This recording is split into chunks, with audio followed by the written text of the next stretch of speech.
Welcome to this episode of Pages, Picks, and Pans, a very inconsistent series, and this one's going to be a lot longer than usual, so get comfortable. Because for the month of December, I decided to focus my film viewing on 1960s movies, and I watched a lot more than I expected to. I began by making a short list based partially on recommendations from other movie nerds and friends, and partially on what interested me.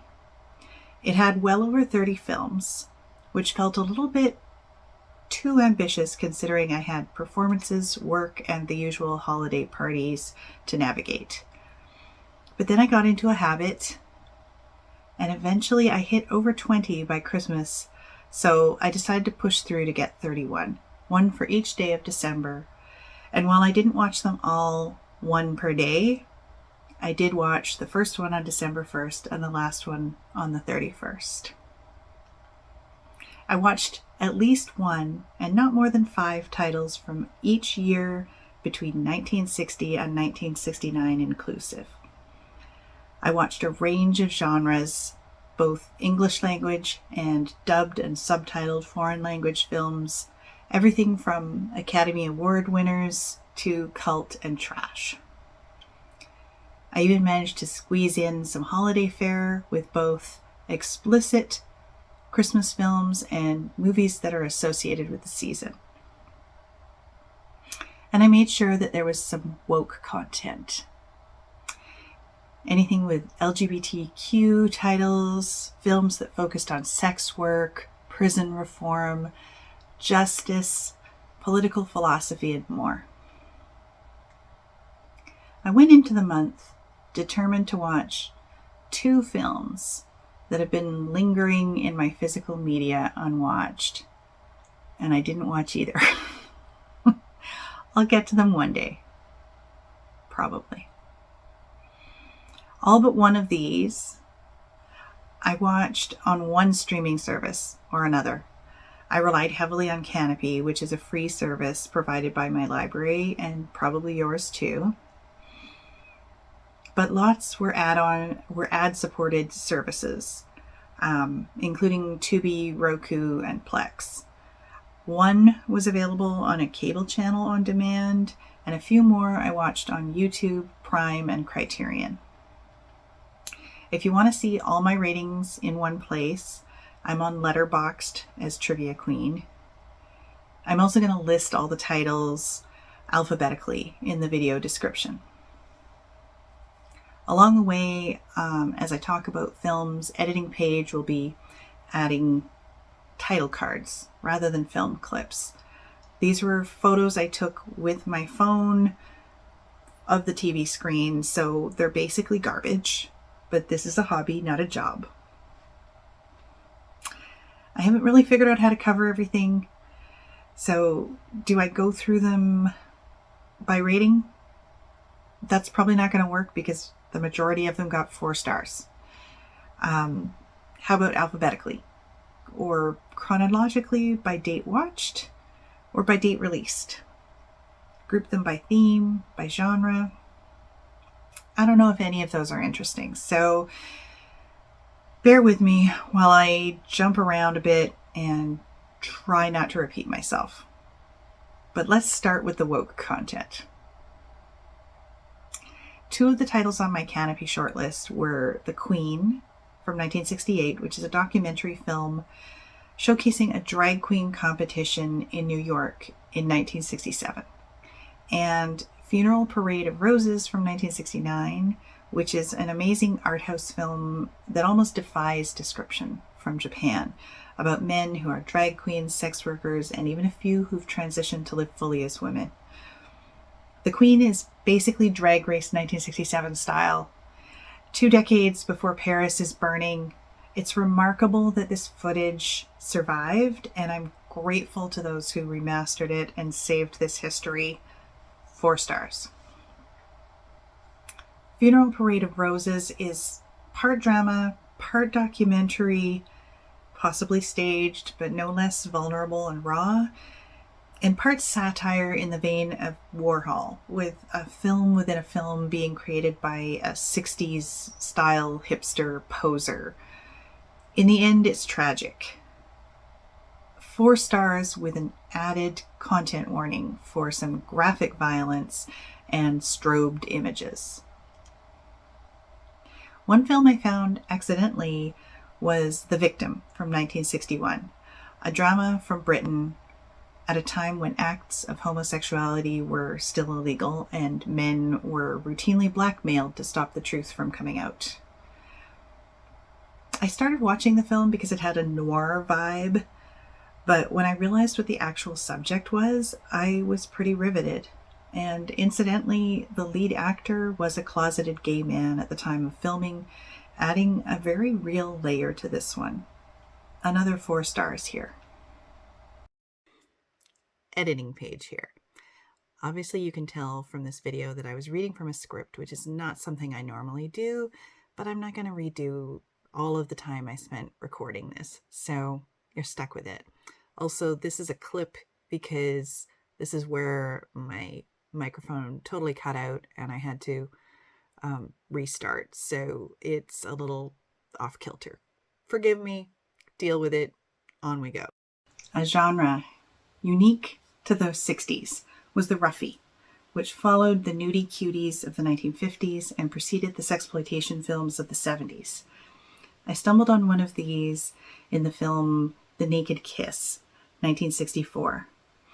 It turned out to be surprisingly pro-sex work considering the era.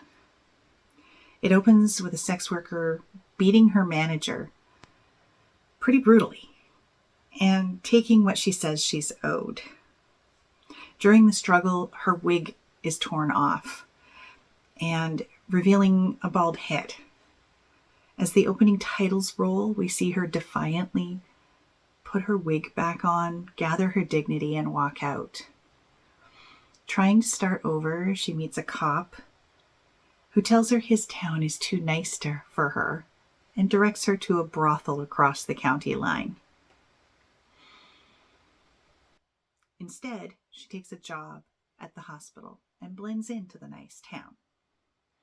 What follows is a wild ride of a movie that includes some of the creepiest children singing ever captured on film, and a third act that can only be framed as an emotional roller coaster. 4 stars again. I'm also going to put the Birdman of Alcatraz under the woke heading because at the core is a call for prison reform. I appreciated the unending loopholes that Stroud found and exploited in his quest to make life livable in prison. Watching this film made me finally understand why Lancaster is seen as a great actor. You guessed it, 4 stars. The last woke title I'm going to include is going to segue into my holiday content. Carol for Another Christmas from 1964 was an adaptation of the Dickens' Christmas Carol by Rod Serling from Twilight Zone. It was made for TV and sponsored by the United Nations. The film got so much flack after it initially aired that it was utterly buried until Turner Classic Movies aired it again in 2012. That is nearly 50 years later. So what exactly was so controversial? It's both anti-war and anti-individualist, which is often seen as anti-American. We find our central character, Daniel Grudge, visited by 3 ghosts. The ghost of Christmas past highlights the casualties of war. Then the ghost of Christmas present sees a table set with a feast in front of what look to be refugees behind a chain link fence. This is where the cracks begin, where the viewer is forced to consider that maybe empathy is a necessary part of existing in society. Even more of an impact is where the ghost of Christmas Yet to Come takes us, to a future where it's everyone for themselves, featuring Peter Sellers as the Imperial Me, And wow, does that feel like the current day. I gave this 3.5 stars, but it's still worth your time. Next in the list of holiday fare was one of the two I'd seen before, Santa Claus Conquers the Martians. This film is ridiculous, and every time I've watched it, I find I like it a little bit more. It's garish and strange, and if you haven't seen it but you enjoy schlock, do yourself a favor and seek it out. I'm giving it just 3 stars because the plot's weak, the acting's amateur, and the sets are below low budget. But it's still fun. Christmas Day saw the only DVD viewing and the only other rewatch, The Sound of Music from 1965, which I realized I may never have seen in full before. When I was younger, it used to run on TV, network TV, every Christmas, spliced with ads and almost certainly edited down from its full runtime. I remembered all the songs, of course, and it was lovely to not only revisit them, but to also watch with my kid. 4 stars for nostalgia as much as anything else. The last holiday film I watched was one that friends had recommended, called The Lion in Winter, 1968. A film that completely took me by surprise. I have a history degree, which results in my not watching many historical dramas, as I end up picking at any inaccuracies and anachronisms. But this film was different. It gave me the kind of verbal sparring that I adore, witty, fast-paced give and take between 2 actors at their peak. And I would put this right next to Who's Afraid of Virginia Woolf or The Taming of the Shrew for that. Add to that 2 actors early in their storied careers, Anthony Hopkins and Timothy Dalton, and the 2 actors in their peak, Katharine Hepburn and Peter O'Toole, and you have cinematic magic. You have cinematic magic that is not found often. Lightning in a bottle. I gave it 4.5 stars, the highest rating of any film on this list. Peter O'Toole also appeared in Becket, 1964, the other historical drama I gambled on. Similarly, O'Toole and Burton are cast as allies who become adversaries. While some of the sparring is similarly acidic, there are moments that genuinely gave me belly laughs, but O'Toole's petulant king spends entirely too much of his screen time yelling his lines. The film gave me a bit of a headache in the end, dropping my rating to 3.5 stars. Another drama title I watched was Orson Welles' adaptation of Kafka's The Trial from 1962. Starring Anthony Perkins, it is a surreal and very effective retelling of Kafka's 1925 story. It's as maddening as the justice system can be. I could have put this in the woke section. I find it a little frustrating that so little has changed in the last 100 years that it still feels on the nose. The visuals are especially striking throughout, with Wells' keen eye for lighting and camera angles adding to the viewer's disorientation. 4 stars. Moving into the supernatural was Night Tide, 1961, which finds a young Dennis Hopper as a sailor on shore leave who falls for the mermaid in a boardwalk carnival. It's such a great setup, and parts of it verge on horror at times, but the payoff is disappointing, as aside from Hopper, very few members of this cast are even half as effective at acting. It got a very meh response and 3 stars. Onibaba, 1964, also falls somewhere between supernatural and horror. This Japanese classic had far more casual nudity than I was expecting for a film whose focus is on how one survives war when one is not on the front fighting. It's also about the need for companionship as an integral part of that survival, and how easy it is to end up focusing on one's own neediness over others. There's a stark and haunting beauty to the grass fields that are inescapable as part of the story. The cinematography here is key. Again, beautiful, 4 stars. Blending horror with crime thriller is Eyes Without a Face, 1960, a French film that opens with a woman dumping a body into the Seine. A mad scientist, basement transplant surgery, animal testing, luring young women, and overprotecting parenting are all themes in this deeply disturbing film. 4 stars. Shifting fully into crime thriller, but keeping with the creepy, is Peeping Tom, also from 1960. A British film that predates, but perhaps predicts, the slasher genre and highlights the danger sex workers can be in while working.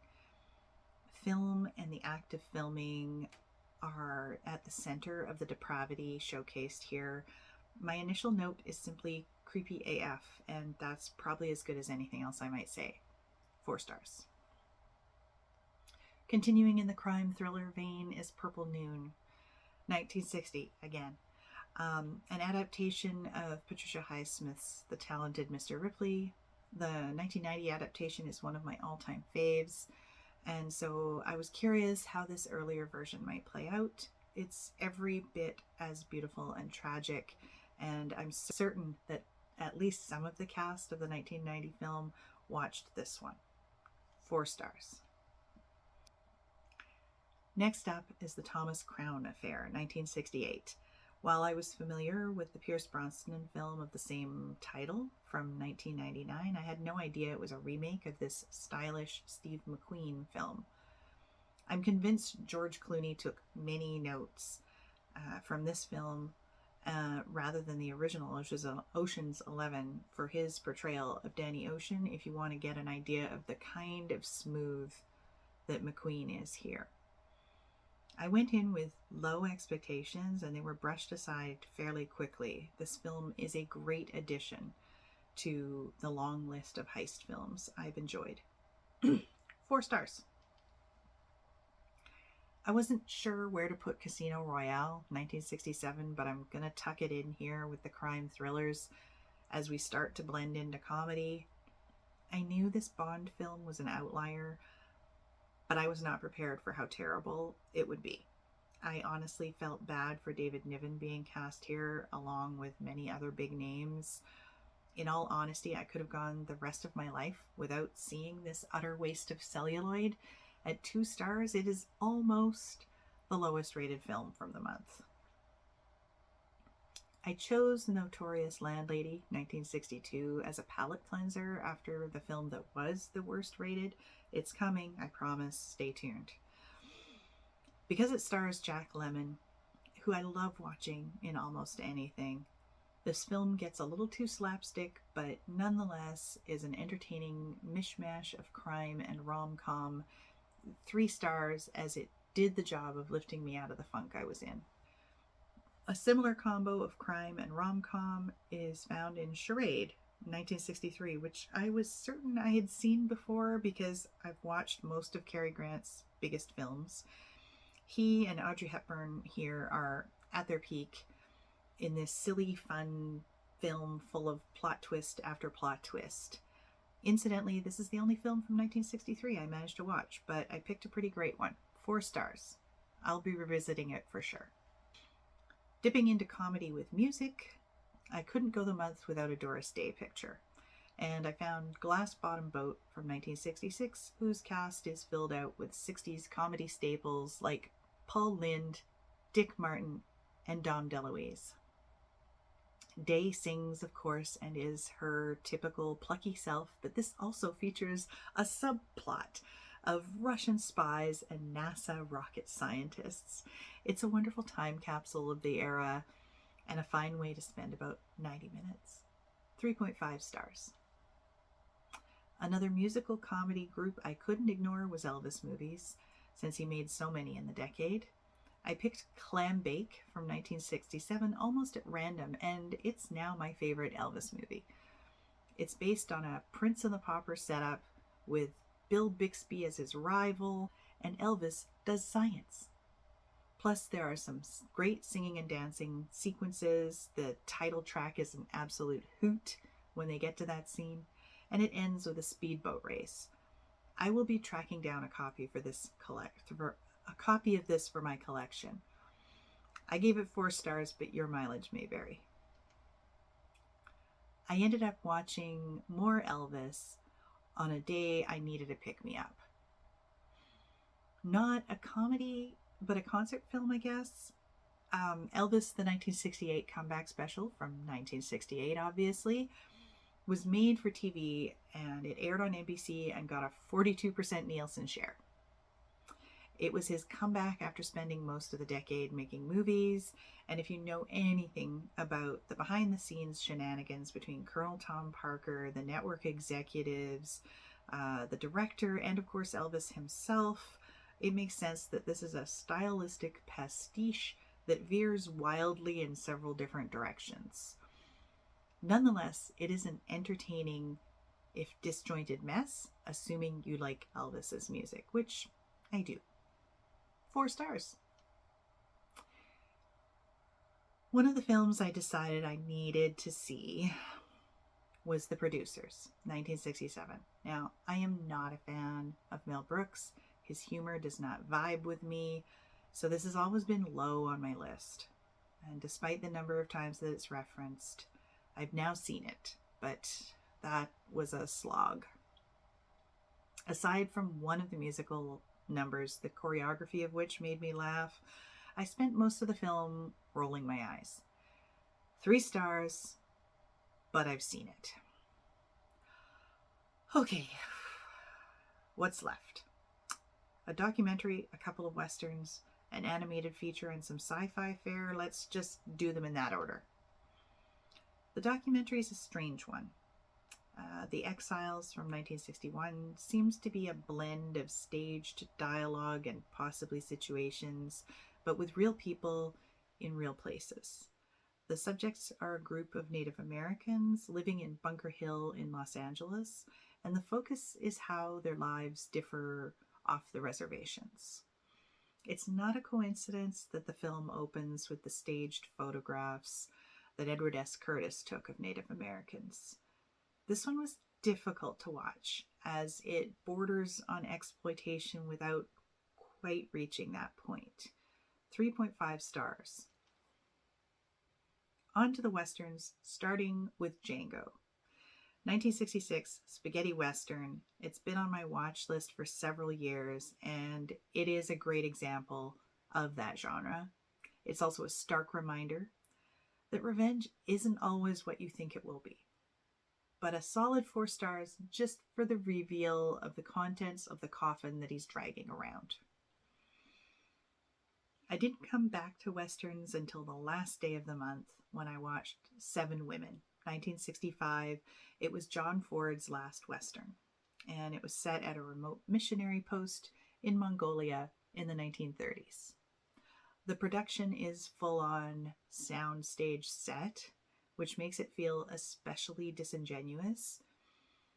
But that's a lot easier to get past than the racial stereotypes with a few outright slurs and the heavy-handed Christian ministry colonialism. That said, I give it 3.5 stars for Anne Bancroft's performance alone. She plays the doctor who takes the job at this far-flung location. She's a smoker and a drinker, much to the consternation of the uptight missionaries. But she's also the one who ends up solving a lot of their problems. If you listen closely, there is some very interesting and insightful dialogue in the third act, but you'd be excused for writing this one off. The animated feature I watched was a Rankin Bass production that had somehow escaped me. The Daydreamer from 1966 is a full serving of nostalgia, blending live action with the familiar Rankin Bass stop motion animation as they weave together 3 Hans Christian Andersen stories. An all-star cast rounds out the nostalgia in this very uneven film. I gave it 3.5 stars, though it probably deserves fewer. Into the sci-fi, let's start with another film that features stop motion. Son of Godzilla, 1967. Oh my goodness, this was terrible. But in a very can't stop watching it kind of way.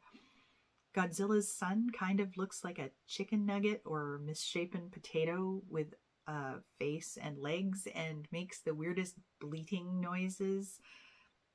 There's very little plot to this, but it's Godzilla. What do you want? 2.5 stars, but don't let that stop you.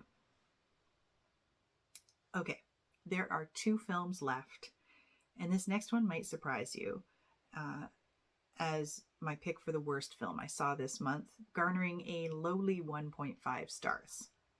Alphaville, 1965, comes with a pedigree of being an early entry into the French New Wave from Jean-Luc Godard, but it was everything that makes people, or at least makes me, loathe the pomposity of art house films.